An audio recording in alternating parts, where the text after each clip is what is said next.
Hello everyone, welcome back to my channel. সবাইকে স্বাগতম আজকের ভিডিওতে। আজকে হাজির হয়েছি নতুন একটি টিউটোরিয়াল নিয়ে। সেটি হলো আজকে আমরা দেখব কিভাবে বিকাশ থেকে নগদে টাকা ট্রান্সফার করা যায়। তো কিভাবে এই কাজটি আপনারা করবেন, আপনাদের বিকাশ অ্যাকাউন্ট থেকে নগদে কিভাবে টাকা পাঠাবেন, সেই বিষয়টি আমি আজকের ভিডিওতে দেখাবো।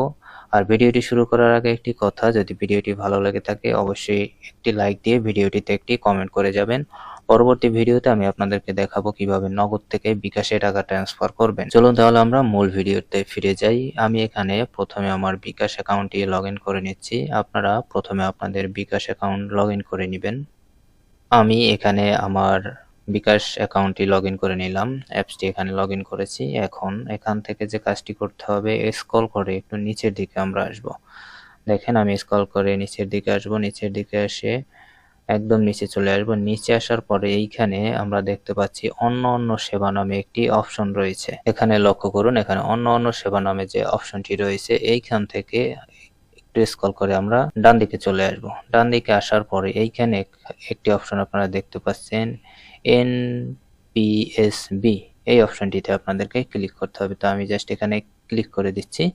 এখানে ক্লিক করার পরে এইখানে দুটি অপশন রয়েছে, উপরে দেখতে পাচ্ছেন প্রথমে রয়েছে ব্যাংক অ্যাকাউন্ট এবং নিচে রয়েছে MFS অ্যাকাউন্ট। দেখতে পাচ্ছেন দুটি অপশন এখানে রয়েছে।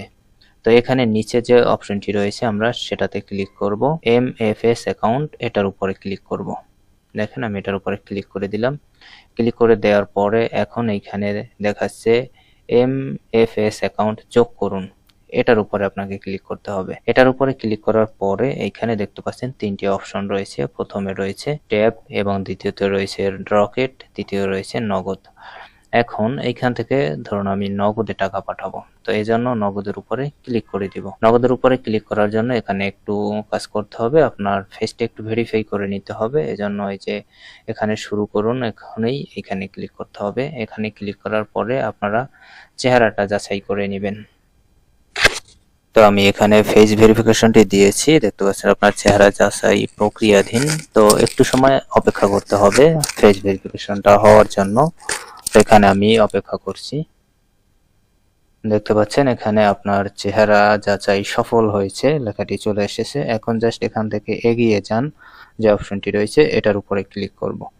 এটার উপরে ক্লিক করার পরে এইখানে দেখতে পাচ্ছেন দুটি অপশন রয়েছে। প্রথমে রয়েছে অ্যাকাউন্ট নাম্বার এবং দ্বিতীয় রয়েছে সেভ করা MFS এর নাম লিখুন। তো এটি আপনারা কিভাবে পূরণ করবেন সেটি দেখিয়ে দিচ্ছি। প্রথমে যে বক্সটি রয়েছে MFS অ্যাকাউন্ট নাম্বার, তো এইখানে আমরা আমাদের নগদ অ্যাকাউন্টের নাম্বারটা দিব। তো আমি এখানে নগদ অ্যাকাউন্টের নাম্বারটা দিয়ে দিচ্ছি।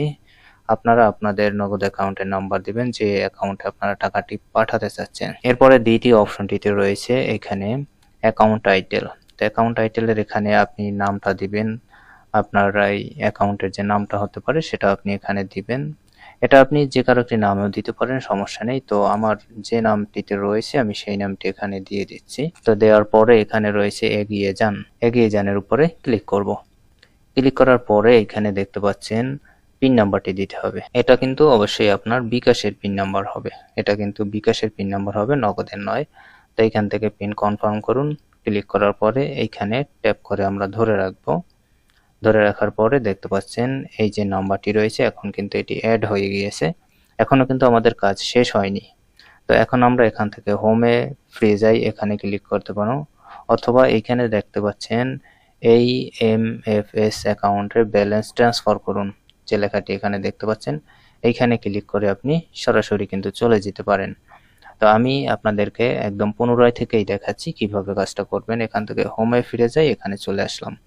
চলে আসার পরে যথারীতি অন্যান্য সেবা থেকে আবার NPSB এটার উপরে ক্লিক করব। এটার উপরে ক্লিক করার পরে MFS অ্যাকাউন্ট এটার উপরে ক্লিক করব।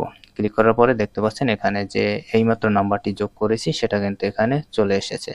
দেখেন এই যে সেটা কিন্তু এখানে চলে এসেছে। আপনি যদি আরো নাম্বার এখানে অ্যাড করতে চান তবে সেক্ষেত্রে এখান থেকে যে দেখতে পাচ্ছেন MFS অ্যাকাউন্ট যোগ করুন, এখানে ক্লিক করে আপনারা আরো নাম্বার এখানে যোগ করতে পারবেন। অর্থাৎ যতগুলো নাম্বার আপনারা টাকা পাঠাতে চান সেগুলো আপনারা এখানে অ্যাড করতে পারবেন। তো এখন আমার যেটা অ্যাড করা রয়েছে আমি এটার উপরে ক্লিক করব। এটার উপরে ক্লিক করার পরে এখানে দেখতে পাচ্ছেন পরিমাণ, টাকার পরিমাণ সর্বনিম্ন 300 টাকা এখানে আপনি ট্রান্সফার করতে পারবেন, এর নিচে হবে না। 300 টাকা থেকে শুরু করে আপনি সর্বোচ্চ যতগুলো আপনি ট্রান্সফার করতে পারেন। তো আমি এখান থেকে 500 দিয়ে দিচ্ছি। 500 ট্রান্সফার করে আমি আপনাদেরকে দেখাবো ট্রান্সফার হয় কিনা। তো এটি ট্রান্সফার করার আগে আমি আরেকটি কাজ করে নিচ্ছি। এখান থেকে আমার যে নগদ অ্যাকাউন্টটি অ্যাড করেছি এই নগদ অ্যাকাউন্টটি আমি এখানে লগ ইন করে নিচ্ছি। প্রথমে দেখতে পাচ্ছেন আমি নগদ অ্যাকাউন্টটি এখানে ওপেন করে নিলাম। এখানে ব্যালেন্সটি আমি প্রথমেই একটু চেক করে নিচ্ছি, 85 টাকা ব্যালেন্স রয়েছে। এখন এখান থেকে আমি চলে আসব এই যে নগদ বিকাশে। আসার পরে এখান থেকে আমি 500 সিলেক্ট করে দিলাম। দেখতে পাচ্ছেন 500 এখানে সিলেক্ট করে দিব। এরপরে নিচে দেখতে পাচ্ছেন এগিয়ে যান, এই অপশনটিতে ক্লিক করতে হবে। এখানে ক্লিক করার পরে এখানে একটি রেফারেন্স আপনাকে দিতে হবে। আপনি যে কোনো রেফারেন্স এখানে দিতে পারেন, সমস্যা নেই। আমি এখানে জাস্ট 5 লিখে দিলাম। এটি না দিলেও সমস্যা নেই, অপশনাল, কোনো প্রবলেম হবে না এটি না দিলে। তো এরপরে এখানে পিন নাম্বারটি দিতে হবে। নিচে দেখতে পাচ্ছেন যে পিন নাম্বার দিন, এখানে পিন নাম্বারটি বসাতে হবে। অবশ্যই আপনার বিকাশের পিন নাম্বার দিবেন এখানে। তা আমি এখানে আমার পিন নাম্বারটি দিয়ে দিলাম। এখন এখান থেকে পিন কনফার্ম করুন, এখানে ক্লিক করতে হবে। এখানে ক্লিক করার পরে আপনারা একটু লক্ষ্য করলে দেখতে পারবেন এখানে 500 টাকায় এখানে 4 টাকা 25 পয়সা কিন্তু ফি কাটবে। তো অবশ্যই কিন্তু এখানে ট্রানজাকশন ফি রয়েছে, এই ফিটি প্রদান করলেই এরপরে কিন্তু আপনার মাইটা ট্রান্সফার হবে। তো আমি দেখিয়ে দিচ্ছি ট্রান্সফার করে আপনাদের দেখানোর সুবিধার্থে। এরপর নিচে দেখতে পাচ্ছেন যে MFS এর ট্রান্সফার করতে ট্যাপ করে ধরে রাখুন। তো নিচে যে অপশনটি রয়েছে এটার উপর আমরা ট্যাপ করে এখানে ধরে রাখবো। দেখেন আমি এখানে ট্যাপ করে ধরে রাখলাম। এখন এটা কিন্তু ট্রানজাকশনটা হচ্ছে, একটু সময় অপেক্ষা করব আমরা, 2 থেকে 5 সেকেন্ড 10 সেকেন্ডের মধ্যে। ওকে, দেখতে পাচ্ছেন এটা কিন্তু কনফার্ম কিন্তু হয়ে গেছে এবং আমার নগদের দেখতে পাচ্ছেন মেসেজটাও কিন্তু এখানে চলে এসেছে। আমি যদি একটু দেখাই আপনাদেরকে, এখানে যে দেখতে পাচ্ছেন নগদে যে আমার বিকাশ থেকে টাকাটা এসেছে সেটা কিন্তু এখানে দেখাচ্ছে।